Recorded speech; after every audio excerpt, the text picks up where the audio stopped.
राम राम शेतकरी मित्रांनो, जो आपल्याला फवारणीचे जे परिणाम भेटले त्याच्यानंतर आपण अशा पद्धतीनं आता हे तिसरी फवारणी करून घेतो आहे की जेणेकरून आपल्याला सर्वकडे व्यवस्थित माल लागायला पाहिजे आणि चांगला बार यायला पाहिजे.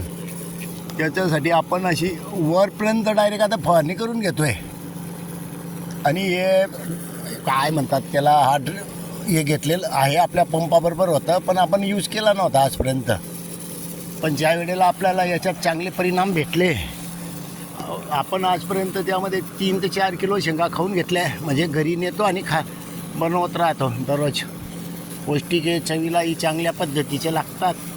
तर असं फवारणी करून घेतो आहे. आता कोणी म्हणेल काय म्हणता फुलगड होत असेल, पण शेतकरी मित्रांनो मला नाही वाटत आता गड झाली असती तर अशा शेंगा लागल्या नसत्या. आता त्यातले जे काही परिपक्वता असेल ते गळत असेल, कुणास ठाऊक, मला नाही माहिती. मला काही शेवग्याचा तेवढा अनुभव नाही आहे. एक घरासाठी आपली औषधी तयार करण्यासाठी लागते म्हणून मी हे झाडे लागवड केलेली आहे. आणि आता सध्या याच्यावर ट्रायल बेस चालू आहेत आपले. तर आपल्याला आपल्या घरगुती ज्या निविष्ठा आहेत याचे आपल्याला परिणाम चांगले भेटत आहे.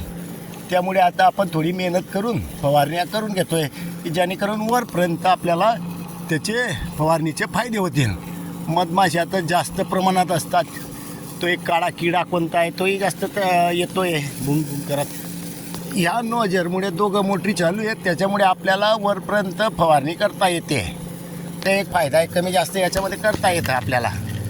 जवळचं असेल तर असं हे करून घ्या, वरपर्यंत घ्या. आता हे चांगलं आणि ओलावा चांगला, म्हणजे ओल ज्या काय म्हणतात त्याला, वरडं होऊन जातं आणि आपल्याला फायदा होतो आहे. पूर्ण आता आपण ते एक डंग सोडून आता पूर्ण झाडाला मारतो आहे. बार पण आता चांगला येतो आहे. बघू म्हणजे कसं येतं तर.